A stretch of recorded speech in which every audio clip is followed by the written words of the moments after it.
말라기 구약 성경 마지막 부분인 말라기서는 6가지 정도의 논쟁으로 이루어져 있습니다. 하나님과 백성들이 자기의 주장들을 하며 법정 앞에서 다투는 듯한 그림으로 6가지의 장면이 있는데요. 어제까지 이제 3번째 논쟁을 마치고 오늘은 4번째와 5번째 논쟁을 다루고 있습니다. 먼저 4번째는 2장 17절부터 3장 5절까지로 볼 수 있고 하나님께서 말하는 거죠. 나 괴롭다. 사람들이 말하는 겁니다. 우리가 뭘 어쨌다고요? 우리가 어떻게 여호와를 괴롭혔습니까? 하나님께서 말씀하시는 겁니다.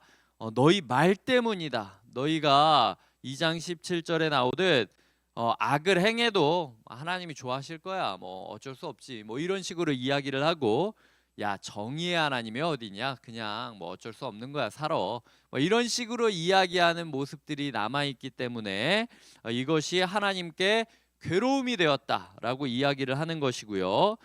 여기에 대한 대답으로 하나님께서 사자들을 보내시겠다라고 이야기를 하고 있습니다. 첫 번째로는 3장 1절에 내 사자를 보내리니 라고 이야기하죠. 1장 1절에 보면은 여호와께서 말라기를 통하여 이스라엘에게 말씀하신 경고라 라고 이야기하는데, 성경에 말라기라는 단어에 1번 괄호라고 있으면서 밑에 보면 나의 사자라고 쓰여 있습니다. 이 말라키라고 쓰여져 있는 이 성경의 뜻이 내 사자라는 뜻인 거예요. 그 1장 1절에 나오는 그 단어를 그대로 여호와가 만군의 여호와가 이르노라 보라 내가 말라키를 보내리니 그가 내 앞에서 길을 준비할 것이다 라고 이야기를 하는 겁니다. 만군의 주 여호와가 오기 전에 길을 앞서 준비하는 자들이 있을 것이다 라는 것이죠. 이 내 사자가 누굽니까? 우리로 치자면은 신약 시대에는 세례 요한이 하나님의 사자 말라키가 돼가지고 나오게 되는 것이죠. 그리고 두 번째 사자가 있습니다. 또 너희가 구하는 바 주가 갑자기 성전에 임하시리니 곧 너희가 사모하는 바 언약의 사자가 임하실 것이라. 내 사자가 있고 언약의 사자가 있는 거예요. 내 사자는 길을 준비하는 자이고 언약의 사자는 성전에 임하시면서 갑자기 쳐들어오시는 분이신데 예수님인 거죠. 그래서 이 예수님에 대해서 이야기를 하고 있고, 예수님이 어디를 중심으로 사역을 하실 거냐? 성전을 중심으로 사역할 거다. 그런데 예측 가능한 사역이냐? 갑자기 들이닥치듯이 당황스러운 모습을 보여주시는 상황이다. 그래서 예수님이 요한복음에서도 보면은 성전을 엎으시면서 우리 그 일하시는 모습들을 우리가 볼 수 있잖아요. 결국은 예수님이 오신 이유는 예배를 예배답게 만들기 위하여 오신 것이고, 예수님 또한 언약의 사자라는 거잖아요. 먼 훗날 종말이 마지막 하나님이 내려오시는 그날이 오기 전까지 예수님께서 언약의 사자가 되어 주셔서 우리에게 찾아오신 것이 성탄이다 라고 이야기하는 것을 기억해야 한다라는 것이죠. 그렇기 때문에 우리가 하나님께서 우리에게 내 사자와 언약의 사자를 오게 하실 것을 기억하고, 그 언약의 사자가 우리의 주, 그리고 우리가 구했던, 그리고 갑자기 성전에 임하신다 라고 이야기하며 너희가 사모하는 바 언약의 사자가 임하실 것이다 라고 예수 그리스도께서 오실 것을 약속하고 있는 것이 4번째 논쟁입니다. 5번째 논쟁은 3장 6절부터 12절까지의 메시지입니다. 그러니까 결국은 그 10절에 보면은 잠시만요. 7절이구나. 7절에 보면은 내게로 돌아오라 그리하면 나도 너희에게로 돌아가리라 하였더니, 사람들이 얘기하죠. 어떻게 해야 하나님께 돌아가는 겁니까? 라고 이야기하니까 하나님께서 11조에 대한 이야기를 하고 있는 것을 그리고 있다라는 것이죠. 당시 사회로 따지자면 11조를 그 레위 사람들은 원래 일을 못하고 종교적인 역할로만 위에서 부름받은 사람들이잖아요. 수익을 못 내고 100% 소위 말해서 이스라엘 남은 백성들의 예물이 아니었으면 살아갈 수 없는 사람들이었어요. 이게 그런데 사람들이 11조를 내지 않고 헌금을 내지 않고 하다 보니까 이 사람은 법적으로는 근로를 할 수 없는 상황인데, 이 종교법상으로는.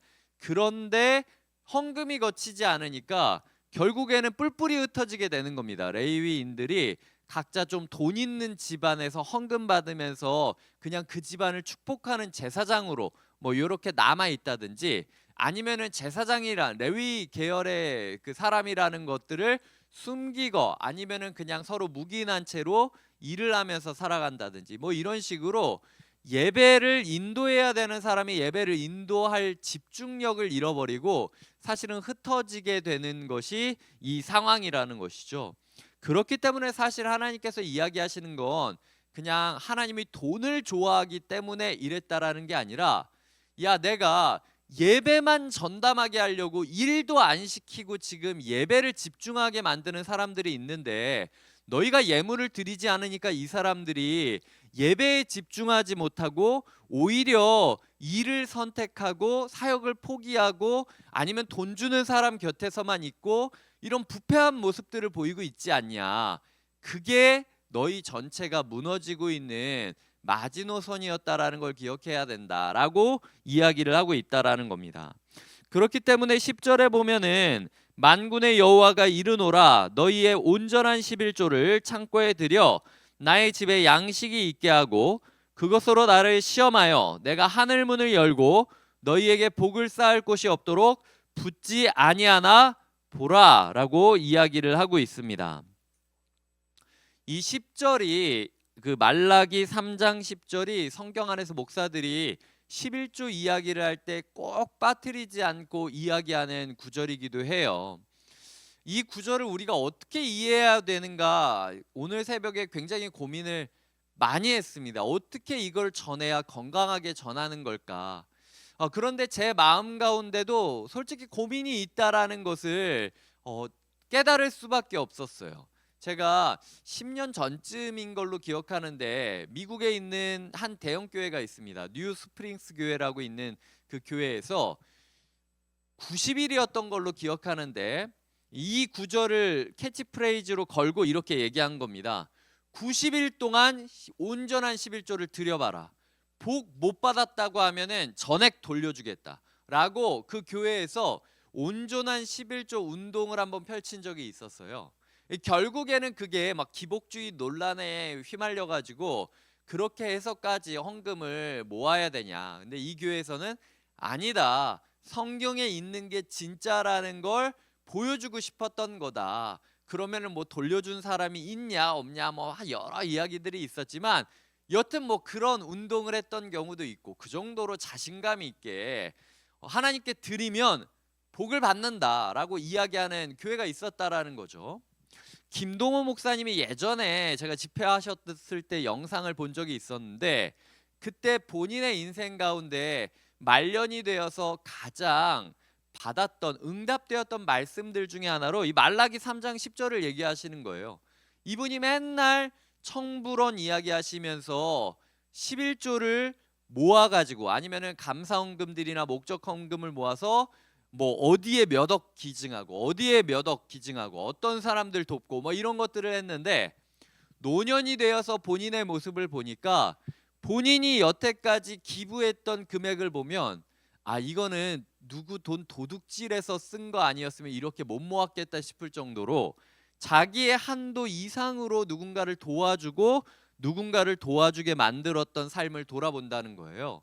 그런데 지금 은퇴하고 났는데도 사실은 본인 말로는 먹고 살기 어렵지는 않게 살아가고 있다라는 이야기를 하시는 걸 보면서 조심스러운 이야기지만 자기의 인생에서는 말라기 3장 10절이 응답되었다, 이게 노년에 내가 고백할 수 있는 이야기다라고 하는 것들을 보았어요. 이찬수 목사님께서도 예전에 저희랑 이야기 나누면서 또 개인적으로 이야기 나누시면서 하나님께 모든 걸 던지면 하나님께서 더 좋은 것으로 돌려주신다. 그러니까 걱정하지 말아라. 뭐 하여튼 뭐 구체적으로 몇 가지를 이야기하시면서 그런 거 걱정하지 말고 모든 것을 다 하나님께 맡기면 된다라고 이야기를 하시면서 살아가셨던 분이 사실 목사님이고, 제가 그 결을 따라서 살아가려고 몸부림을 치고 있어요. 막상 제가 이렇게 살아가면서 제 인생을 돌아보면, 근데 오늘 새벽에 복을 쌓을 곳이 없도록 붙지 아니하나 보라 라고 하면 제 마음 가운데 아 그래 라고 해야 되는데, 제 마음 가운데 어디 있지? 보라고? 라고 이야기를 하는 거예요. 저도 오늘 새벽에 이 구절을 놓고 되게 고민이 많았습니다. 제가 이거를 어떻게 설명을 해야 건강한 목사로서 설명을 하는 걸까? 그냥 뭐 그 돈 내십시오라고 이야기를 하면서 돈 내면 하나님이 복을 주십니다라고 그냥 이 소위 말해서 좀 그렇게 축복권을 남발하는 게 맞나? 이런 고민들이 좀 있었어요. 근데 분명히 이야기 드리고 싶은 건 요 맥락이 일을 하지 않기로 하나님께서 법적으로 종교법상으로 구분해 둔 사람들이 헌금을 내지 않는 사람들 때문에 운영비가 부족해 가지고 뿔뿔이 흩어지고, 그게 결국 예배의 종말, 결국에는 사람 비위 맞추는 목사들만 남게 된 거예요. 그러니까 예배가 타락하게 된 거죠. 하나님의 뜻을 따라 살아가려는 사람보다 사람 비위 맞추는 사람들만 살아남는 게 당시의 종교 형태였기 때문에 무너졌다. 곁에 있는 교회 가운데 제가 감사할 수 있는 건 사역에 집중하겠다라고 마음 먹는 저에게, 성도님들에게 한없는 은혜를 부어주시고 한없는 격려를 부어주시고 한없이 뒤에서 서포트하고 있다라는 걸 제가 부인할 수 없이 고백할 수밖에 없다라는 거예요. 그러니까 사실 엄밀히 따지자면요, 지금 하나님께서 이스라엘 백성들에게 니네 최소한의 11조도 안 내고 있기 때문에 지금 너희 교회 목사가 쪄들어가지고 이렇게 힘들어하고 있지 않냐, 말씀 집중 못하고 사역 집중 못하고 있지 않냐 라는 이야기를 우리 교회는 안 듣는다는 거예요. 그런 지점에 있어서는 우리가 자유로우셔야 되고 오히려 감사하셔야 되고, 이 11조를 안 한다는 것만으로 하나님께서 저주한다라는 건 이렇게 얘기하는 거죠. 그것도 안 하는 놈들이 라고 얘기하는 건데, 우리 교회는 이미 풍성하게 각자가 나눠주시고 있고 각자가 사랑을 부어주시고 있고, 그리고 제가 부족함 없이 살아가고 있습니다. 그 마음을 제가 알고 있고 그 은혜 위에서 사역하고 있기 때문에 이 부분에 대해서 전혀 부담 느끼지 않으셨으면 좋겠어요. 성도님들이 11조 더 한다고 제 사례가 올라가는 거 아닙니다. 그런 지점에 있어서 전혀 개의치 마시고 하나님께서 주신 것을 기쁘게 누리시고 기쁘게 헌금하시는 게 1순위다. 하지만 기억해야 될 것은 이게 내 것이냐 주의 것이냐는 분명히 판단해야 된다는 거예요. 시간의 11조가 있습니다. 생각의 11조가 있습니다. 감정의 11조가 있습니다. 그리고 관계의 11조가 있습니다. 돈만 11조를 내려고 하지 마시고 내 삶의 10분의 1조차 하나님께 드리고 있나 드리고 있지 않나를 고민해 보시는 게 필요하다라는 이야기를 드리고 싶고요. 하늘 문을 열고 너희에게 복을 쌓을 곳이 없도록 붙지 아니하나 보라라고 했을 때 제가 하나님, 제가 복이 그렇게 많나요? 라고 기도하던 제 마음 가운데 보이는 것들은 돈이 보인 것이 아니라, 통장 잔고가 보인 것이 아니라 성도님들 얼굴이 보였다라는 게 제가 오늘 새벽에 말씀을 묵상하며 받았던 제일 큰 은혜였습니다. 저에게 복은 성도님들이고 저 혼자 아득바득 이갈면서 살아가는 것보다 성도님들과 함께 사랑 나누고 꿈 나누고 그리고 마음 나누면서 살아가고 있는 지금만큼 내가 복 받았다라고 이야기할 수 있을까라는 생각을 하게 되며, 오늘도 하나님께 하나님, 제 곳간에 차 있는 것들은 돈이 아니라 밥이 아니라 성도님이었구나 라고 이야기를 하면서 하나님께 감사 기도를 드리는 시간이 저에게는 큰 은혜였습니다. 제가 있는 것 없는 것 떼내어 하나님께 드리고 하나님께 애쓰고 시간을 빼내고 감정을 빼내고, 때로는 모든 감정이 소진되어서 너덜너덜해진 것 같고, 그리고 내 가족을 돌볼 시간 여유조차도 없는 것 같고, 내가 뭔가 하고 싶은 것도 할 수 없을 정도로 빈궁하게 여겨지는 날도 있었지만, 그럼에도 불구하고 성도님들이 제 곳간 안에 채워져 있다라는 사실 때문에 다시 제가 돌아간다 할지라도 저는 그 길을 선택하리라 마음먹게 되던 것, 그것이 오늘 제가 이 11조라는 단어를 통하여 묵상하게 된 은혜라는 것이죠. 이 한 해를 마감하며 성도님들 90일간의 11조 운동처럼, 그 교회처럼 성도님들도 편하게 시간의 11조, 감정, 내 부정적인 감정, 걱정, 내 생각들 내려놓고 시간의 10분의 1이라도 감사로 채워가고 감격으로 채워가고 사랑 고백으로 채워간다면 얼마나 삶이 행복해지겠습니까? 우리의 삶에 그런 올바른 11조 운동, 기복주의의 11조 운동이 아니라 건강한 11조 운동을 통하여 우리의 삶이 조금 더 하나님과 닮아가 있고 하나님이 기뻐하시는 삶을 살아가기를 꿈꿔야 된다라는 겁니다. 말씀을 맺겠습니다. 하나님께서는 우리에게 내 사자와 말라키와 언약의 사자, 우리의 주인이시요 우리가 사모하는 자이시요 성전에 예배를 바꾸실 분이시요 갑자기 임하실 예수 그리스도를 보내주시겠다라고 약속하셨고 응답되었고, 다시 한번 우리는 기다리고 있습니다. 이 성탄의 시간 예수님을 기다리고 있는가 돌아보는 하루가 되시고, 두 번째로는 그 예수님을 기다리며 우리가 주님께 무엇을 드리고 있는가? 하나님의 시간인데 내 마음대로 쓰는 것 아닌가? 하나님이 주신 인생인데 내 마음대로 쓰는 것 아닌가? 하나님이 사용하라고 하신 감정을 내 뜻대로만 부정적으로 사용하고 있는 것은 아닌가? 하나님이 주신 돈과 관계들을 내 마음대로 사용하고 있는 거 아닌가 돌아보시며 주께 드려야 될 것은 주께 드리시는 하루 되시길 주님의 이름으로 축복드립니다. 기도하시겠습니다. 하나님 아버지, 오늘 우리의 삶이 주님을 기다리고 주님께 드려진 그런 하루임을 믿고 깨닫고 변화되게 하여 주시옵소서.